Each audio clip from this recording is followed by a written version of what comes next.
इस वीडियो में आप सीखेंगे आप अपने लिए धन संपत्ति कैसे बना सकते हैं, यानी कि आप एक वेल्थीएस्ट पर्सन कैसे बन सकते हैं। वीडियो थोड़ा लंबा होने वाला है, तो पेशेंस के साथ इस वीडियो को पूरा देखिएगा। आपको इस वीडियो से बहुत ही ज्यादा वैल्यू मिलने वाला है। So let's begin. अभी हम सभी आधुनिक जीवन जी रहे हैं, पर यहां मैं चाहूंगा कि आप एक ऐसे दुनिया का कल्पना करिए जहां सारे उपकरण अचानक से गायब हो जाएं, जैसे कि सारे घर, गाड़ियां, अलग अलग मशीन, यहां तक कि चाकू, छुरी, हथौड़ा, सारी चीजें सब गायब हो जाएं। अगर हमको हमारा सारा काम अपने खाली हाथों से करना पड़ा, तो आप देख सकते हैं हमारा जो इकोनॉमी है, यानी कि जो हमारा अर्थव्यवस्था है, किस तरह से दिखेगा। तो ठीक इसी परिस्थिति में हमारी इस कहानी का हीरो भी रहता है। तो चलिए अपन कहानी शुरू करते हैं। दूर एक द्वीप में समंदर के किनारे एक मछुआरा रहता था। शायद वो बहुत ही उदार था, क्योंकि बिना किसी उपकरण के वो जीने के लिए रोज संघर्ष करता। वो समंदर में कूद जाता और बहुत ही हताश प्रयास करने के बाद एक मछली पकड़ पाता। और ये जिंदगी आसान नहीं था। उसके इतने प्रयास करने के बाद पूरे दिन में वो केवल एक ही मछली पकड़ पाता था, जिससे कि उसका केवल उसी दिन का गुजारा होता था। एक रात उसकी आंखें बहुत ही जल रहा था, क्योंकि समंदर का खरा पानी उसकी आंखों में चला गया था। वो समंदर के किनारे लेटा हुआ सितारों को देख रहा था और साथ में यह भी सोच रहा था कि कैसे वो अपने जीवन को बेहतर कर पाएगा। फिर उसको एक जबरदस्त तरकीब सोचता है। अगर मैं अपनी हाथों की पहुंच बढ़ा लिया तो मैं पानी के ऊपर से ही मछली को देख सकता हूं और उन्हें पकड़ सकता हूं, और हो सकता है इससे मैं शायद ज्यादा मछली पकड़ पाऊं। यह सोचने के बाद वो सो गया। फिर अगले सुबह उसने तय किया कि वो आज मछली पकड़ने नहीं जाएगा, बल्कि रात में जो उसने सोचा है उसके लिए वो अपना पूरा दिन उसी पे देगा। फिर वो अपने आसपास के पेड़ में एक ऐसा लकड़ी ढूंढता है जो सीधा हो और मजबूत हो। बहुत ही प्रयास करने के बाद वो किसी तरह पेड़ में से एक लकड़ी तोड़ लेता है। उसके बाद वो समंदर के किनारे पड़े हुए धार पत्थर से उस लकड़ी को नुकीला करने में लग जाता है, जिसमें उसको बहुत समय लग जाता है। लकड़ी को नुकीला करने के बाद भूख से थके होने की वजह से वो रेत में वहीं गिर जाता है। उसने पूरा दिन कुछ भी नहीं खाया, तब जाके वो अपना इन्वेंशन बना पाया। पर वो खुश था, क्योंकि वो अपने कल्पना में ये देख पा रहा था कि वो अपने उस लकड़ी की मदद से मछलियों की ढेर लगा दिया है। सोते वक्त उसने तय किया कि वो उस लकड़ी को भाला कहेगा। अगले सुबह बहुत ही जोरदार मोटिवेशन के साथ अपना भाला पकड़ा और काम शुरू कर दिया। क्योंकि आज वो नमकीन वाला पानी उसकी आंखों में नहीं घुस पाया और उसने जो भाला बनाया है वो उसके खाली हाथों से कहीं ज्यादा प्रभावशाली है, तो इस दिन वो किसी तरह 2 मछली पकड़ने में कामयाब रहा। वैसे जो वो सोचा था कि मछलियों की ढेर लगा दूंगा, ये उतना तो नहीं था। पर अगर आप इसे करीब से देखें तो उस द्वीप की इकोनॉमी यानी कि अर्थव्यवस्था 100% बढ़ गया था। यहां बहुत ही महत्वपूर्ण वाली बात यह है कि इससे उसके लिए बहुत सारी संभावनाएं खुलने लग गई। यहां वो हर दूसरे दिन मछली पकड़ सकता है, क्योंकि उसके पास खाने के लिए पिछले दिन की मछली बचा ही होगा। वो शुरू के दिनों में हर दिन मछली पकड़ने जाता और जो भी अतिरिक्त मछली बचता उसको सुखा के उसे बुरे वक्त के लिए बचा के रखता। यहां वो और एक चीज करता, अपने खाली समय पर वो और अलग अलग तरीके सोचता और उसको आजमाता, ताकि वो और भी ज्यादा से ज्यादा मछली पकड़ पाए, यानी अपने प्रोडक्टिव कैपेसिटी को बढ़ा पाए। इससे हो ये रहा था, दिन ब दिन उसकी संपत्ति बढ़ते ही जा रहा था और साथ साथ उस द्वीप की इकोनॉमी यानी कि उस द्वीप की अर्थव्यवस्था भी बढ़ते जा रहा था। यह कहानी हमें यह सीख दे रहा है कि धन संपत्ति तब बनता है जब आप सैक्रिफाइसेस देते हैं, रिस्क लेते हैं। यहां मछुआरा 2 मछली पकड़ता, फिर भी वो एक मछली बचा के रखता, ताकि जब वो अगले दिन रिस्क लेके मछली पकड़ने का कोई नया तरीका आजमाता और वो तरीका काम नहीं भी करता, तब वो बचाए हुए मछली खा के आराम से गुजारा कर पाता। अगर आप देखें तो उसको जरूरत नहीं था, फिर भी वो अपना भाला बनाने के लिए पूरा दिन भूखा रहा। वो कम खाता और बुरे वक्त के लिए कुछ बचा के रखता। इसको हम कह सकते हैं सेविंग। यहां पे सेविंग यानी वो मछली था जो वो बचा के रखता था, और साथ में वो हर दिन मछली पकड़ने जाता था ताकि वो हर दिन बचा सके। वो अपना बचाया हुआ मछली खा के अपने लिए भाला बनाया करता, और ये उसके लिए कैपिटल गुड था, क्योंकि वो अपने सेविंग को खर्च करने के बाद उसको बना पाता। और बस वो खाली भाला उसके लिए कोई काम का नहीं था, पर हाँ, इसकी मदद से जो वो चाहता वो हासिल कर पाता। आखिरकार उसका मेन मकसद भाला बनाना नहीं था, उसका मेन मकसद था ज्यादा से ज्यादा मछली पकड़ना, और इसके लिए वो अपने सेविंग लगा के अपने लिए कैपिटल गुड बनाया, यानी कि वो भाला बनाया, ताकि वो अपनी प्रोडक्टिविटी बढ़ा सके। वैसे प्रोडक्टिविटी कैसे बढ़ा सकते हैं उसको लेके मैंने पहले से भी एक वीडियो बनाया हुआ है। अगर आप चाहें तो आई बटन पे क्लिक करके या डिस्क्रिप्शन पे जाके वो वीडियो देख सकते हैं। दोस्तों ये वीडियो अब तक का मेरा गोल्ड वीडियो है, इसमें आपको बहुत ज्यादा वैल्यू मिलने वाला है। सो आप ये वीडियो पूरा देखिए। अभी हम हमारे दुनिया में चलते हैं और इस एग्जाम्पल को और अच्छे से समझते हैं। तो यहाँ पे दो दोस्त थे जिनको एक बड़ी कंपनी में बहुत अच्छी सैलरी पर नौकरी मिलता है। यहाँ पर कंपनी उनको 1-1 लाख रुपए का सैलरी ऑफर करती है। इसके बाद दोनों में से एक, जिसको हम नाम देते हैं रॉकी, वो एक शानदार घर एक बढ़िया गार्डन के साथ फाइनेंस करा लेता है। यहाँ उसको मंथली इंस्टॉलमेंट पड़ जाता है 30,000 रुपए का। फिर वो अपने लिए एक शानदार कार खरीदता है, वो भी फाइनेंस करा के, और यहाँ उसको मंथली इंस्टॉलमेंट पड़ जाता है 20,000 रुपए का।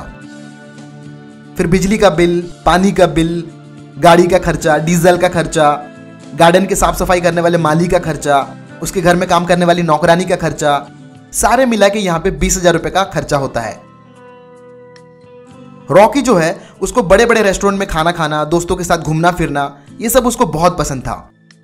और जब से उसको ये नौकरी मिला, इसके बाद तो ये सब और भी बढ़ गया और साथ साथ खर्चा भी बढ़ने लग गया। इन्हीं सब आदतों की वजह से महीना खत्म होते तक उसके बैंक अकाउंट के सारे पैसे खत्म हो जाते।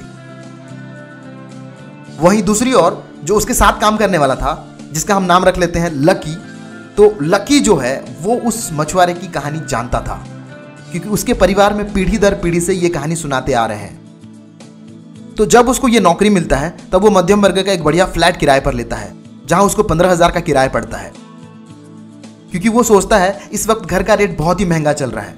तो वो तय करता है कि वो कुछ दिन रुकेगा और एक अच्छा समय देख के अपने लिए घर खरीदेगा। वो बाहर चाय कॉफी पे महीने का 1,000 रुपए तक खर्चा करता, और उसके घर का जो बिजली बिल है, पानी का बिल है, उस पर 4,000 तक का खर्चा हो जाता। लक्की को भी अच्छे रेस्टोरेंट में खाना खाना, दोस्तों से मिलना बहुत पसंद था, पर वो तय किया था कि इन सब चीज़ों में या किसी भी तरह के मनोरंजन वाली चीज़ों में वो हर महीने 5,000 से ज़्यादा खर्चा नहीं करेगा। इसीलिए वो ज़्यादातर घर में ही बनाया हुआ खाना खाता और कभी खाना बर्बाद भी नहीं करता। तो यहाँ पर उसका 5,000 रुपये का और एक खर्चा होता। तो इसी तरह लकी जो है वो हर महीने 70,000 रुपये बचा लेता। समय बीतता गया और इसी दौरान रॉकी जो है वो लकी पे हंसता था। वो अक्सर कहता था, कोई अच्छी जिंदगी जीना, ये क्या कंजूसी करता रहता है। या कभी कभी कुछ ऐसा भी कह देता था, तेरा कार कैसा है? ओहो, मैं तो भूल ही गया था, तो अभी भी टपरी पे चाय पीता है। तो यहाँ पे लकी जो है वो थोड़ा दुखी हो जाता, क्योंकि वो भी चाहता है उसका एक शानदार घर हो, जिस पे गार्डन हो, एक बढ़िया गाड़ी हो, पर वो चाहता है, इसका मतलब ये नहीं कि वो कुछ भी बिना सोचे समझे कर दे। वो जो भी करता वो थोड़ा समझदारी के साथ करता। वो पैसे बचाता और उस पैसे को अलग अलग प्रोजेक्ट पे इन्वेस्ट करता। जैसे कि उसने एक छोटी सी दुकान खोल लिया और उस दुकान पे एक एम्प्लॉय को हायर किया, जहां उसके सारे खर्चे करने के बाद, उस एम्प्लॉय को सैलरी देने के बाद उसको 10,000 रुपये का प्रॉफिट होता। अभी भी वो अपना खर्चा नहीं बढ़ाया। इसके कुछ दिन बाद वो एक रेस्टोरेंट खोला, जिसमें उसको हर महीने 20,000 रुपये का प्रॉफिट होता। इसके बाद वो रियल एस्टेट का कुछ हिस्सा खरीदा और इस बार वो बैंक से लोन लेके खरीदा। फिर उसने बहुत सारी कंपनियों को ऑफिस के तौर पर रेंट पे दे दिया। तो यहां से हर महीने बैंक लोन पेमेंट करने के बाद उसको 40,000 रुपये का प्रॉफिट होता। लकी जो है वो अपना काम करना बंद नहीं किया, जबकि उसको अपने अलग अलग प्रोजेक्ट से हर महीने 1.5 लाख रुपए तक का प्रॉफिट आता। अचानक से जिस कंपनी में रॉकी और लकी काम करते रहते हैं, उसके बुरे दिन शुरू हो जाते हैं, क्योंकि एक बहुत बड़ी आर्थिक मंदी के चलते और कंपनी के कुछ गलत फैसलों की वजह से कंपनी को अपने 2,000 एम्प्लॉय को बाहर निकालना पड़ता है, और उसी लिस्ट में रॉकी और लकी भी शामिल रहते हैं। लकी को इस बात पर थोड़ा बुरा तो लगता है, क्योंकि नौकरी से निकाले जाना किसको अच्छा लगेगा, पर वो इस परिस्थिति में भी कोई परवाह नहीं करता, क्योंकि वो ऑलरेडी महीने का 1.5 लाख रुपए कमा ही रहा होता है अपने अलग अलग इन्वेस्टमेंट से, और साथ में वो बहुत सारा पैसा बचा के भी रखा रहता है। इसके बाद बारी आती है रॉकी की। वो इस परिस्थिति में बहुत ही घबरा जाता है। लोन पेमेंट के लिए बैंक वाले उसके पीछे पड़ जाते हैं, क्योंकि उसके लोन का आधा ही पेमेंट हुआ रहता है। जिन दोस्तों के साथ वो पार्टी करता था, जिनको अपना समझता था, वो लोग पहले हफ्ते तक तो उसको मिले, पर जैसे ही उनको पता लगा कि रॉकी जो है वो आर्थिक समस्या से जूझ रहा है, तब उससे मिलना तो बहुत दूर की बात है, उससे बात करना भी बंद कर दिए, यहाँ तक कि उसका फ़ोन तक उठाना बंद कर दिए। इस दौरान रॉकी जो है अपने घर वालों से थोड़ा बहुत पैसे लेता और उस पर गुजारा करता, क्योंकि आर्थिक मंदी के चलते उसको कहीं से भी पैसे नहीं मिल रहे थे और कोई भी उसको नौकरी पे नहीं रखना चाह रहा था।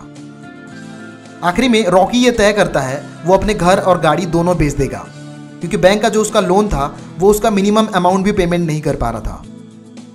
उसका जो कार रहता है वो बहुत ही अच्छे कंडीशन में रहता है, फिर भी लोग उसको खरीदना नहीं चाहते क्योंकि ये कुछ साल पुराना हो गया रहता है और मंदी के चलते लोग अपना पैसा बचा के चल रहे होते हैं।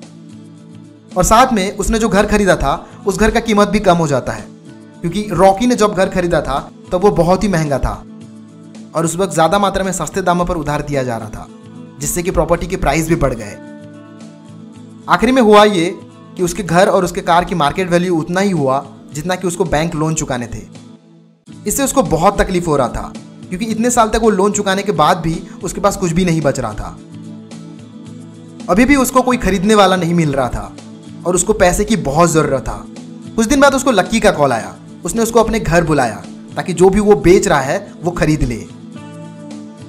रॉकी जब लक्की के घर आया तो उन दोनों के बीच कुछ बातें हुई क्योंकि वो पुराने दोस्त भी थे।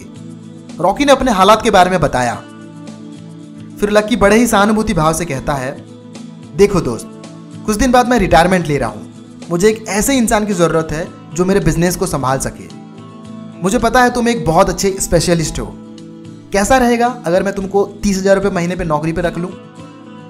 यह सुनने के बाद रॉकी ने चैन की सांस भरी क्योंकि आखिरकार किसी ने तो उसको नौकरी पे रखा और अभी तो उसके सर से उधारी का बोझ भी हट गया है। इसके बाद उसने लक्की को नौकरी के लिए हाँ कर दिया। फिर वो एक छोटा सा अपार्टमेंट किराए पर लिया और वो भी पैसे बचाना शुरू कर दिया। यहाँ पे जो मैंने आपको मछुआरे की कहानी सुनाई है वो पीटर एंड्रू चिप की book how an economy grow and why it crashes में से सुनाई है। मैं चाहूँगा कि आप भी ये बुक ज़रूर पढ़ें। लिंक मैंने डिस्क्रिप्शन में दी है, आप जाके खरीद सकते हैं। और हाँ, लाइक करो, सब्सक्राइब करो और कमेंट करके ज़रूर बताओ क्योंकि आप लोगों का एंगेजमेंट ही है जो क्रिएटर को एनकरेज करता है और भी अच्छे अच्छे कंटेंट बनाने के लिए।